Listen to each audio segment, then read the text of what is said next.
Can you start by saying your name and spelling it to the camera, please? I'm Dan Brogan. That's DanBrogan. Okay, and what is your position here at the AI lab? I'm the technology assistant, so I get to work with robots and building them and programming them using Python. Okay, so do you know anything about, like, the beginning of the AI lab? Like, who was the brainchild of it? How much did it cost to build this facility?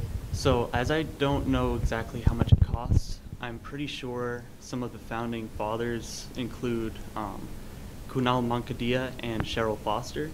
Okay. I believe Cheryl Foster is something to do with like philosophy. Yeah, she's a philosophy professor. Kunal Mankadia makes wearable biotech. I actually did an Internet of Things hackathon with him my freshman year where I had to pretty much teach myself coding from scratch and then make like a little app. Really? In like 24 hours. It was really good. It was cool. So what is this room used for in terms of like classes? Like, do classes come in here and work, or is it strictly for like what happens in this room? So this room, to my understanding, we're about, I'd say 4 weeks old right now. We're right in the middle of an AI Python class. So tomorrow is going to be our third Python class, which runs for about an hour and a half, and we're learning about data science. So essentially how to use Python to call upon data and organize it and then find the specific data you want in an efficient manner. So what is Python? So Python is a coding language. It's very popular now with AI because it's very good. It's just very like user-friendly, and it's good with data. I'm very new to it, so I can't really answer too well on that. Is there anything else that we should know about the AI program here?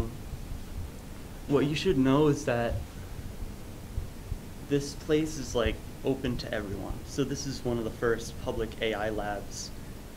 This is the first public AI lab in a public library, I believe.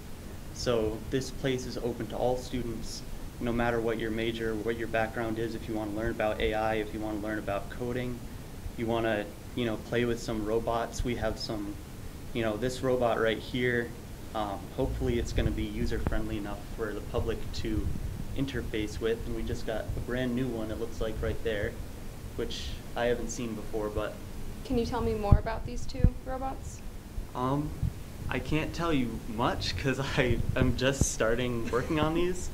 But this one it's a hexapod, so it has 6 legs, it has 12 degrees of freedom, and I think you can like control it with your phone. It has voice recognition, and you can pretty much tell it what to do. So the cool thing about voice recognition is that's actually, a lot of people don't realize it, but voice recognition is an aspect of artificial intelligence. When you talk to Siri, you talk to your phone, you talk to Alexa,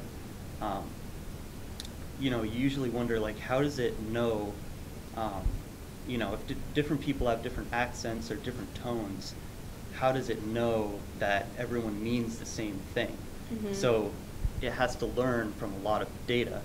And essentially, to my understanding, the way voice recognition works is you'll give it a sentence, and then it'll break the sentence down into what I'm pretty sure, like this is very new to me too, and this is a partial educational guess, but it'll take each word, throw it into, say, a neural network, and a neural network is just a mathematical model that takes in, an input, breaks it down into its fundamental components, and then at the end, it'll put it together and choose whatever option. Oh, I think, Siri, what's the weather today? It'll break down that sentence and say, okay, I think due to the mathematical model that this was thrown in, what's the highest, percentage of that sentence being what he said? And then once it has a good guess of what you said, it'll throw that into a search engine. Okay, and to the best of your knowledge, do you know what that does? So this is the first day that I'm seeing this robot here. I don't really know what it does. It looks like it's a humanoid that does not seem to have joints. It looks like it just rolls on its feet. Okay. But I would guess it also has voice recognition software in it.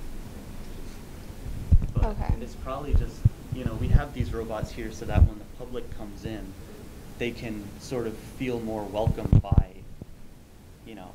hopefully the robots don't scare them off. It's trying to teach people that humans and robots can sort of work together, And I coexist. guess. Yeah. Yeah. So, how do you feel that this AI lab is going to benefit the university?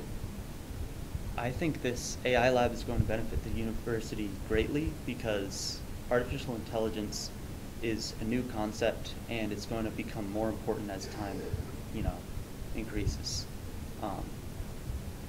I believe the reason they made this AI lab was because they asked a lot of students, what's a topic we want to learn about?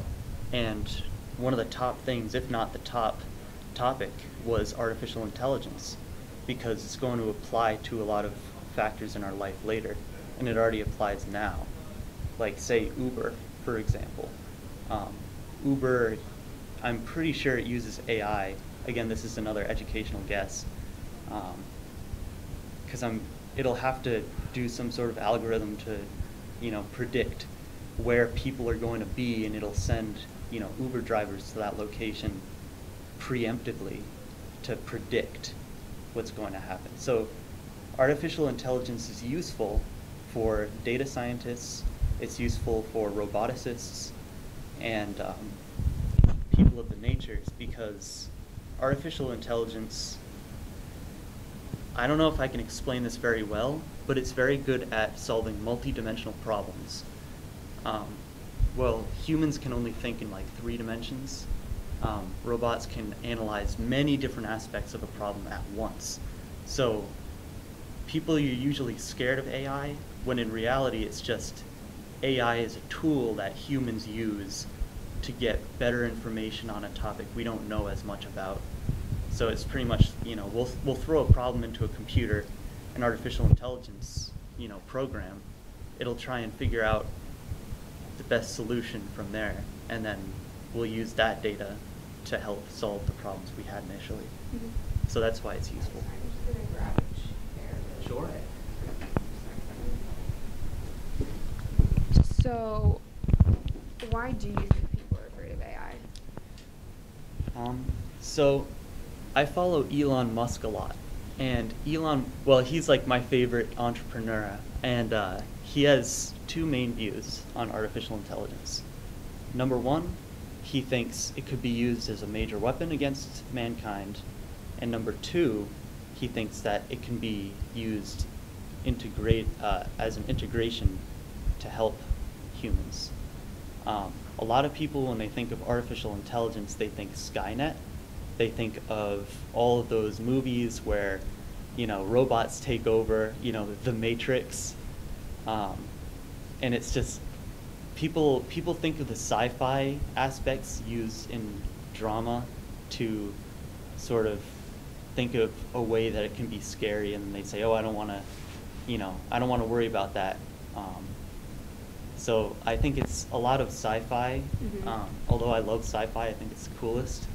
I think that's fueling a lot of the fear, and I think a lot of the fear is also due to the fact that artificial intelligence seems like a complex topic for most, especially if it's not your field. So when you start off, oh, what is artificial intelligence? You're not super comfortable with the topic, and you just sort of associate it with robots from the Matrix that are going to kill you. I don't know.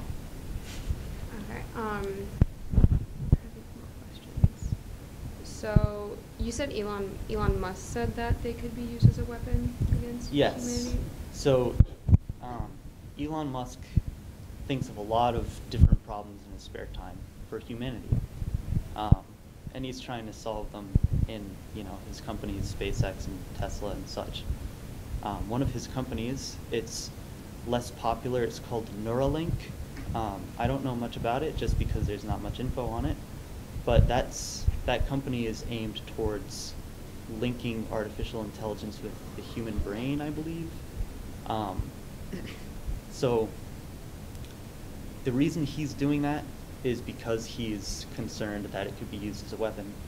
And he's trying to prevent that from happening by trying to make it peaceful merge. Because artificial intelligence is going to get more powerful as time increases. And a lot of people are just sort of, don't think of it as much, but it's going to become a problem later if it's not controlled. Mm-hmm. It's robots learning. It's a lot of responsibility for the human race. We've never encountered something like this before. Mm-hmm. And what kind of problems do you think could arise if humans don't keep up with the advancements in technology and AI? If we let it get out of hand, this is just interesting. I wasn't expecting this interview. I haven't put a lot of thought into what could happen, but I'm sure, there's some catastrophic. I don't want to say that. I just it's kind of interesting because I don't think about, how warfare works that much, but I'm sure there's a way to weaponize it. I'm sure you could use it and just an example, I guess, I'm thinking off the top of my head.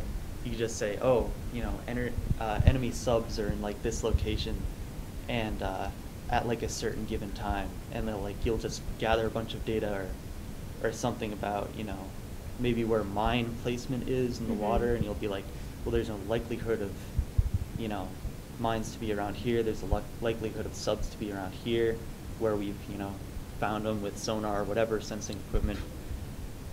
I don't know if this makes any sense. This is just a random thought, but maybe it's just collecting data, making predictions maybe on where the enemy could be, and then being right about that, and then sort of you can see how warfare would escalate with the increase in knowledge of sort of predictive things. And I don't want to get on too much of a tangent, but that kind of reminds me of Alan Turing's computer. Are you familiar with Alan Turing at all? No. I forget what war this is, and I'm not very informed on this, so I don't want to speak too confidently, but I believe he created the first computer, and he used it to crack codes that were in the German language, but it was so hard for the war generals to figure out what they were actually saying. And then he created this computer, and the computer could make these correct predictions about where the enemy was going to be, and he essentially had to pick and choose his battles, which ones to win and lose, because if he won them all from the computer, then they'd know, and then they'd change the code. So that's a really old example of how computers helped in warfare. Mm-hmm. So you just apply that to something right now, a lot more advanced. It's hard to think of what could happen. Okay, so I just have a few more questions. So I know you said that there was what was the program that was happening in here? A couple of them have already happened. What did you say it was called? We've been having Python classes. Python. So are there only I don't want to say exhibits, but this is open for the university? Do classes happen in here, or is it just a space that people can come in and interact with AI? It's a mixture. Okay. To my understanding. It's a place where anyone can come in here and learn as much as they want. It's essentially a maker space, just like the 3D printing lab Mm-hmm. right over there is a maker space. You come in here, you can do your own projects, you can learn how to code, which is what the classes are. And there are going to be more classes in the future. There's also a class on R, which is another coding language, I believe. And I'm not exactly sure, I think those are on Fridays, but they've already had a couple of those classes. But yeah, it's like a mixture of classes if you really want to like get down and learn it, and just a free space as well. But I'd like to mention this place does have a GitHub. What is that? It's Say GitHub? GitHub. GitHub? It's a online website Okay. that has all of the lessons from the Python classes. So if people want to look at that, they can. Okay. I just have a few more questions. So, Sure. what are you? I don't want to assume, but are you a computer science major? No, I'm a mechanic. So I'm a junior mechanical engineering student, Okay. robotics minor. Mm-hmm. Okay, so what do you see for the future of this lab? Do you see it expanding? Do you see it as staying a small room in the library? Do you see, like, for the future of URI, like, they just built a new engineering building. Do you think there will be, like, one day a building for, specific to AI and robotics? Yeah, I would say so. And it's not just this room. There's actually another room all the way over there. It's the drone room where you can fly drones and play with robots. We haven't got that fully set up because we are like 4 weeks old or something. So it's not just this room. There is that room over there that's going to be probably more publicly accessible in the future. But as you said, they started the engineering building, which should be done in 2020. Mm-hmm. So I should be one of the first students to actually use it. And also, I'd like to shout out my professor, Professor Joanna, who he's the robotics minor professor here, and I'm going to be taking more of his classes next year towards my robotics minor, and I believe he does research in robotics. So right now he's sort of doing more independent research, I believe, and some research for companies. But definitely with the new engineering building, we'll have more resources to work on those, and it'll expand. And I believe, as artificial intelligence becomes more important in society, there are going to be probably more classes on it as well. Okay, and that leads me to my last question. I don't know if I asked this already, so I apologize if I did, but what do you see for the future for URI and AI? Like, what do you see in the near future for this program? I'm hoping, and I believe this is the case, that this room is going to make a big impact on just the spread of knowledge of what AI is. Because I feel like AI is a foreign term to most, and this will sort of put, get away, any questions people have. Maybe it'll make more questions, but hopefully it'll clarify, it's not necessarily this huge, it's not a total mystery. Like, we know what it is, we know what it does. And hopefully, I think in the future, this place will bring about the spread of knowledge to most people about what it is, and maybe not to be scared of it as much as to be excited. Okay, thank you. That was perfect. All right, and what did you say?